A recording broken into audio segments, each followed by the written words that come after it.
Hey, I'm Alex. Yeah, just Alex for now. Last name doesn't matter much in a story like this, does it? I grew up in this sleepy suburb outside of Detroit, Michigan, where everybody's got a pickup truck in the driveway and a tiger's hat on the shelf. You know the type. Blue-collar folks who bust their asses from dawn till dusk, thinking that's the only way to make it in this world. Me? I always had bigger dreams, the kind that made my family roll their eyes and chuckle like I was some kid spouting fairy tales. But looking back, those dreams turned into something real. Something that burned hot enough to light a fire under me. And that fire? It led to revenge, plain and simple. Not the explosive kind you see in movies, but the slow, calculated type that leaves you feeling satisfied. Guilty, maybe, but satisfied. Let me take you back to where it all started. Picture this. It's 2010, and I'm 22 years old.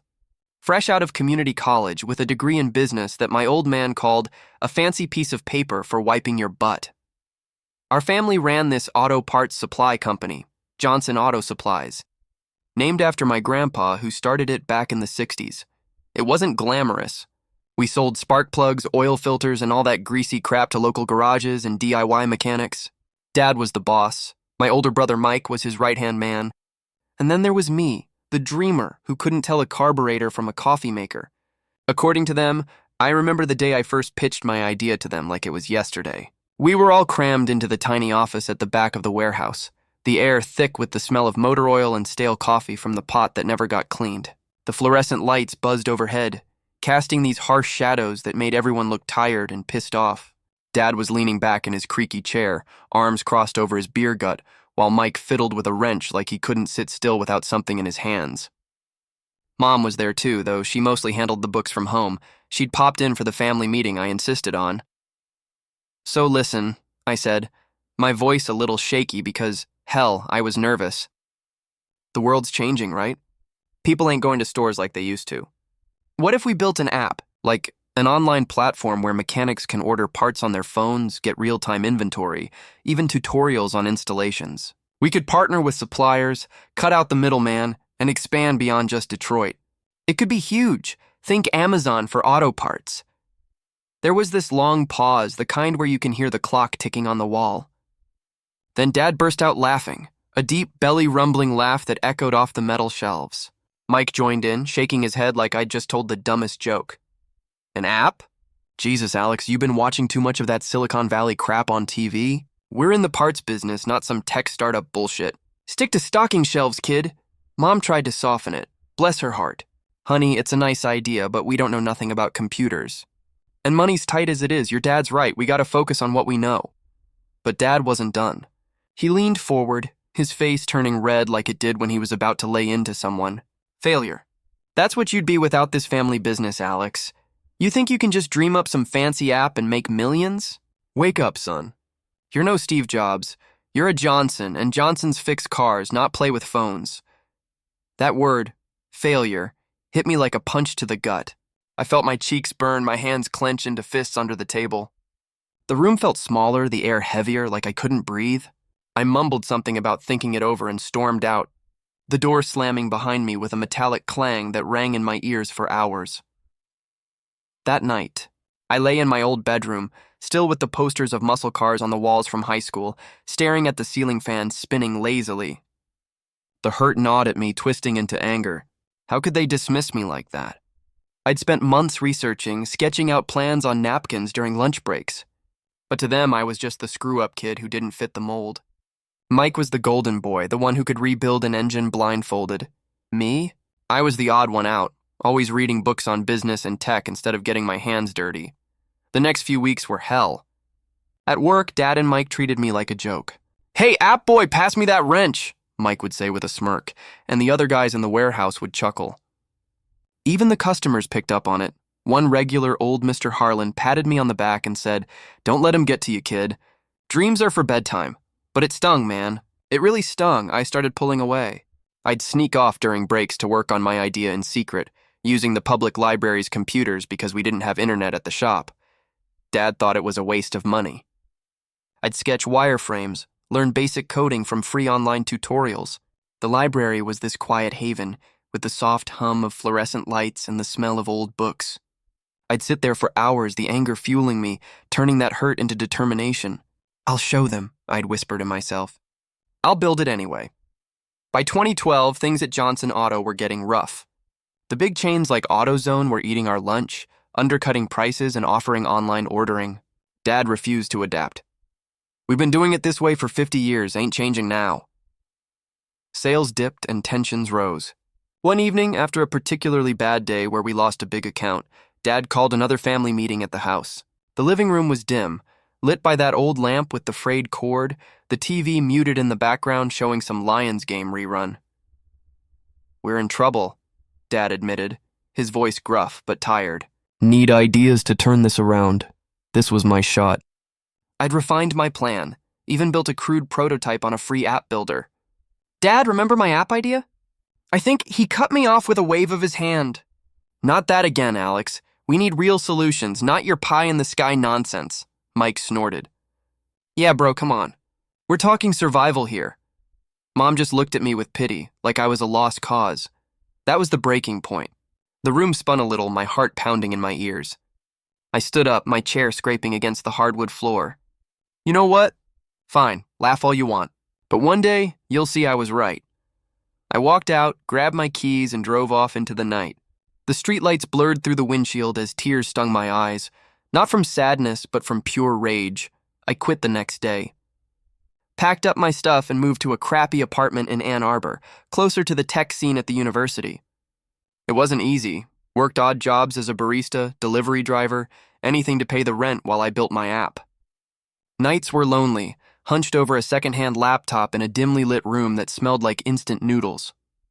I'd code until my eyes burned, fueled by Red Bull and that burning need to prove them wrong.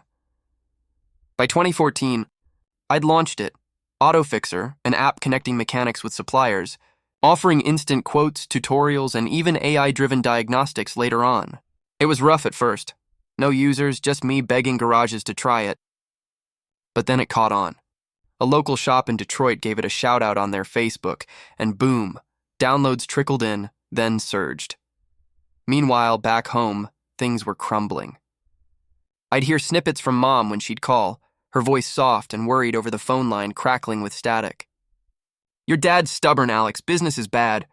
Mike's talking about selling off inventory just to make payroll. I felt a twinge of guilt, but mostly anger. They could have listened. Instead, they called me a failure. As AutoFixer grew, I hired a small team, coders, marketers, in a shared office space that buzzed with energy, whiteboards covered in scribbles, the clack of keyboards like music. We hit 10,000 users by 2016, then venture capital came knocking. I remember the day I signed my first funding round, sitting in a sleek conference room in Chicago, floor-to-ceiling windows overlooking the lake, the investors in sharp suits shaking my hand. You've got something special here, Alex once said. It felt surreal, like I'd stepped into someone else's life. But the real kicker? AutoFixer was disrupting the old-school suppliers like Johnson Auto. Our app made ordering faster, cheaper. Garages switched over, and small shops like Dad's suffered.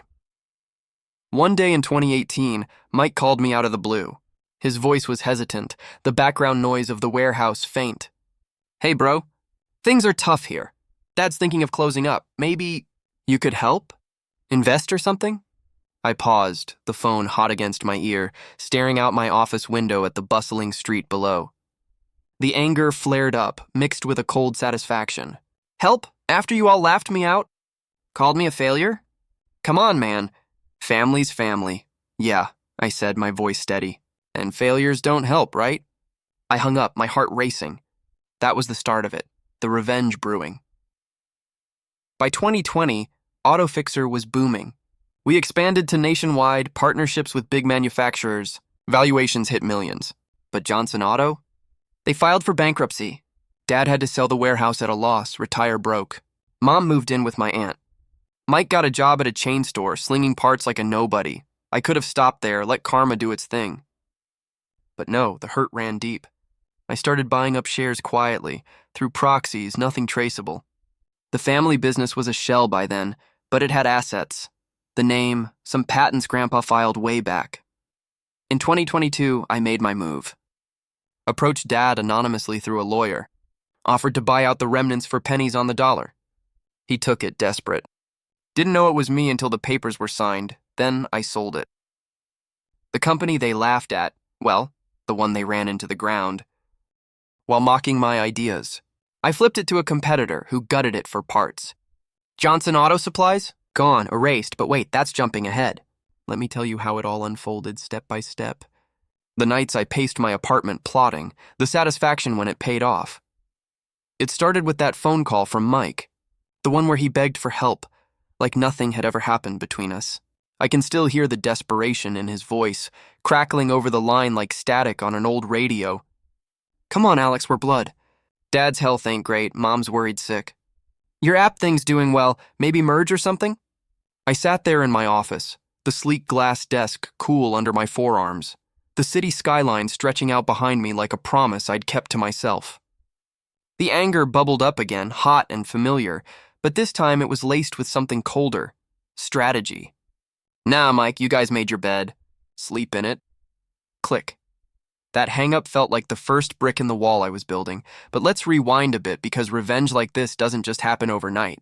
It's a slow burn, like stoking a fire in the Michigan winter, adding logs one by one until the flames roar. After quitting Johnson Auto, I'd cut ties mostly. Holidays were awkward phone calls, Mom trying to bridge the gap with her apple pie recipes over voicemail. I'd built AutoFixer from nothing, pouring every ounce of that rejection into it. By 2018, when Mike called, we were pulling in 7 figures in revenue. I'd moved to a condo in downtown Ann Arbor, the kind with floor-to-ceiling windows and a view of the Huron River, where I'd watch the water flow by on sleepless nights, plotting. The idea to buy them out hit me during a board meeting. We were discussing acquisitions, snapping up small suppliers to integrate into our platform. One of the VCs, this sharp guy named Elena from Chicago, leaned back in her chair, the conference room smelling like fresh coffee and ambition. What about family-run shops? They're dying out there. Buy 'em cheap, fold 'em in. My mind flashed to Dad's warehouse, the rusty sign out front that said, Johnson Auto Supplies, family-owned since 1965. Yeah, I thought, why not? But not openly. That'd be too easy, too forgiving. No, I wanted them to feel the sting without knowing who held the whip. I started small. Hired a private investigator. Sounds dramatic, but in the business world, it's just due diligence.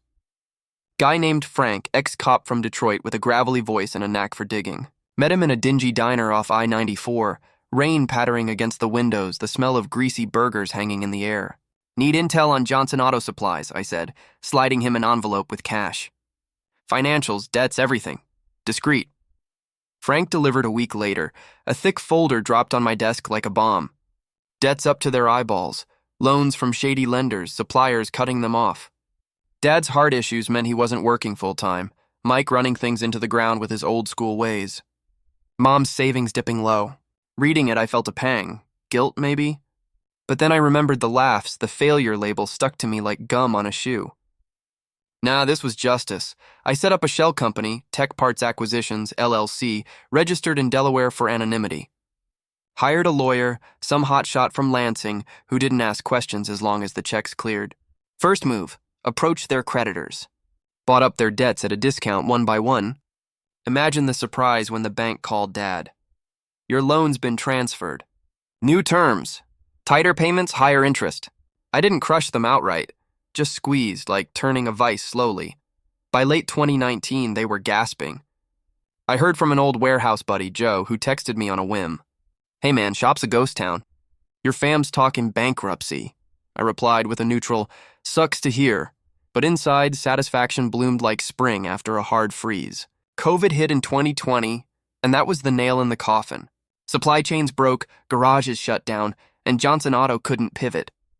No online presence, no app, ironic, right? That's when I ramped it up. Through the shell company, I started poaching their last loyal customers. Sent out targeted emails via AutoFixer. Switch to us and get 20% off your first order. Faster delivery, better prices. Garages jumped ship. Why stick with the old guys when the new kid had it all? I pictured Dad in his recliner, the living room lit by the glow of the TV, staring at the latest bill pile, his face lined with worry. Mom fussing over him, her hands wringing a dish towel. Mike out in the empty warehouse, kicking at empty shelves, cursing under his breath. Guilt crept in during quiet moments.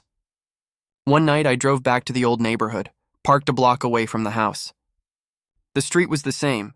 Cracked sidewalks, kids' bikes leaning against fences, the distant hum of traffic from the highway. The house lights were on, warm yellow spilling out. I saw shadows moving, probably dinner time. Part of me wanted to knock, say, hey, it's me. Let's fix this. But then the memories flooded back. The office laughs, the dismissal, the way they made me feel small. I drove away, the engine purring smoothly, a far cry from the clunky trucks they loved. By 2021, bankruptcy was filed. Public record, I didn't even need Frank for that. Assets liquidated, warehouse auctioned off, inventory sold in lots. The name Johnson Auto was up for grabs, along with some dusty patents Grandpa had for a custom part sorter. That's when I struck. My lawyer made the offer. Low ball, but cash on the table. Dad signed, thinking it was some faceless corpse salvaging scraps. The day the deal closed, I celebrated alone with a beer on my balcony, the city lights twinkling below. But it wasn't enough. Selling it, that was the real revenge. I flipped it to our biggest competitor, Parts Nation, for a tidy profit. They didn't care about the history. They gutted the patents, dissolved the name. Johnson Auto? Poof, erased from the books. But I made sure the family knew. Sent an anonymous letter, typed, no signature. The company you laughed at is gone. Sold by the failure you mocked. Mailed it to the house, postmarked from Ann Arbor. The fallout? Mike blew up my phone the next week. You son of a bitch! That was you? How could you? His voice cracked, anger mixed with betrayal. I let him rant, the phone on speaker while I sipped coffee in my kitchen, the morning sun streaming in. You did this to your own family? Dad's heartbroken, Mom's in tears. Family? I shot back, my voice calm but edged. Where was family when you called me a joke? When Dad said I was nothing without the business? You reap what you sow, bro, he hung up cursing. Mom called later, her voice soft, trembling. Alex, honey. Is it true? Why? I swallowed hard, the guilt hitting like a wave. Mom, they hurt me bad. I had to prove something. She sighed, that long, weary sound I'd heard 1,000 times. Proving ain't worth losing us. Come home sometime? Maybe, I said, but we both knew it was hollow. The satisfaction came in waves after that. Business boomed. Autofixer went public in 2023, me ringing the bell on Wall Street, cameras flashing, the crowd cheering. I was the kid from Detroit who disrupted auto parts, according to Forbes. But at night, in the quiet of my penthouse, I'd think about them. Dad in a nursing home by then, health shot. Mike working retail, bitter. Mom alone in a small apartment. Was it worth it? The anger had cooled to embers, leaving a quiet resolve. I'd won, but at what cost? Still, the moral of it all, the justice, felt right. They bet against me and lost, but the story ain't over yet. There was one last twist, a chance for closure or maybe more pain. It came about a year after the sale, in the fall of 2024. I'd just closed a major deal, Autofixer partnering with Ford for direct supplier integration. The office was buzzing, my team popping champagne in the break room, laughter echoing off the glass walls.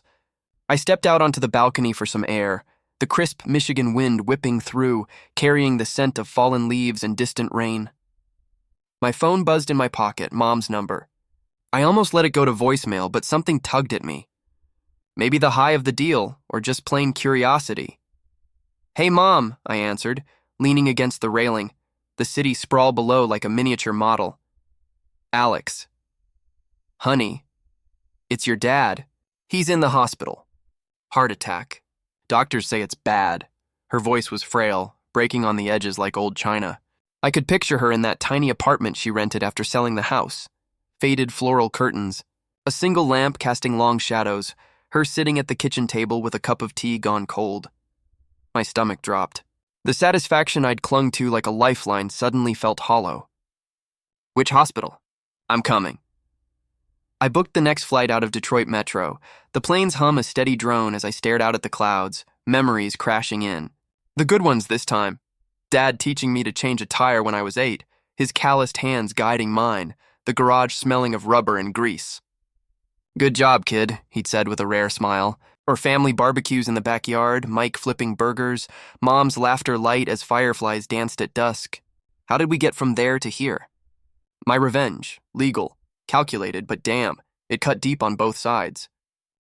Landed in Detroit under a gray sky, rented a car, and drove straight to St. John's Hospital. The lobby was sterile, buzzing with fluorescent lights and the beep of monitors down the hall. Mom was in the waiting room, looking smaller than I remembered, her eyes red-rimmed. She hugged me tight, her frame fragile against mine. He's stable, but weak. Mike's with him now. We walked to the room together, the hallway echoing with our footsteps on the linoleum. Dad was propped up in bed, tubes snaking from his arms, the heart monitor beeping steadily. His face was pale, lined deeper than before, but his eyes, those sharp blue eyes, lit up when he saw me. Mike stood by the window, arms crossed, his jaw set like he was ready for a fight. "Alex," Dad rasped, his voice rough from the oxygen mask he'd just pulled down. "Didn't expect you." I pulled up a chair, the plastic creaking under me. The room smelled of antiseptic and wilted flowers on the side table. Mom called. "How you feeling?" Like hell warmed over. He chuckled weakly, then winced. "Heard about your big company. Auto fixer, right? Saw it on the news. Proud of you, son." Those words, proud, hit like a freight train. I hadn't heard them from him since. Ever, maybe. The anger I'd nursed for years fizzled a bit, leaving room for something else. Hurt, sure, but also regret. "Thanks, Dad, means a lot." Mike snorted from the corner. "Now you're proud? After what he did?" He turned to me, eyes blazing. "You tanked us, Alex. Bought the scraps and sold them like garbage. Family business, Grandpa's legacy, gone because of your ego." I met his gaze, the room tense, the monitors beep the only sound for a beat. "Ego? You guys crushed mine first, laughed me out, called me a failure. I built something from nothing while you clung to the past." Dad raised a hand, shaky but firm. "Enough. Both of you." He looked at me, his expression softening. "I was wrong, Alex. Stubborn old fool. Thought the old ways were best. Didn't see what you saw. But destroying us, that hurt more than losing the shop." The guilt washed over me then, real and raw. I'd won, yeah, proved my point, but at what price? Sitting there, the dim light from the window casting shadows on the walls, I felt the weight of it. I was angry, Dad, hurt bad, wanted you to feel it too. But seeing you like this, I don't know. Maybe I went too far. Mom squeezed my hand, her touch warm. "We all did, honey." Words cut deep. But family's about forgiving, ain't it? We talked for hours that afternoon, the conversation meandering like a lazy river. Dad shared stories I'd forgotten. How Grandpa started the business with nothing but a toolbox and grit after the war. Mike admitted he'd been jealous, always the reliable one but never the visionary. "Felt like you were leaving us behind," he grumbled, but without the usual bite. I opened up too, the words spilling out like they'd been bottled up too long. It wasn't just revenge. It was survival. You made me feel like I didn't belong. So I made my own place. The emotions churned, anger giving way to understanding, the satisfaction of my success tempered by the pain I'd caused. By evening, Dad was dozing, the room quiet except for the hum of machines. Mike and I stepped out for coffee in the cafeteria, the fluorescent lights harsh overhead, the smell of overbrewed Joe mixing with disinfectant. We sat at a Formica table, steam rising from our cups. "Truce?" I said, extending a hand. He eyed it, then shook. "Yeah, but you owe me a beer, asshole." We laughed, a real one breaking the ice. It felt good, like shedding an old skin. Over the next weeks, Dad recovered slowly. I stuck around working remotely from Mom's apartment, the Wi-Fi spotty but manageable. Helped them out financially, quietly, no strings. Set up a fund for Dad's medical bills, got Mike a job lead at one of our partner garages. Not charity, just family.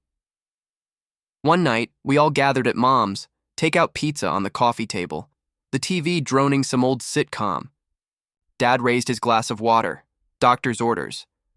To new beginnings, and to Alex, who showed us the future, even if we were too blind to see it. I clinked glasses, the sound light and clear. The satisfaction was there, but different now. Not from revenge, but from closure. I'd retaliated, got my justice, but in the end it led back to healing. Moral of the story? Betrayal stings, but holding on to anger poisons you more than them. I learned that the hard way. Looking back as I sit here telling you this, the hurt's faded to a scar. I'm back in Ann Arbor now, auto-fixer thriving, but I visit home more. Call it redemption or just growing up. Either way, if you're out there feeling like a failure because someone said so, don't. Build your thing, prove 'em wrong. But maybe, just maybe, leave room for forgiveness. It makes the victory sweeter. That's my story, raw as it gets. Thanks for listening.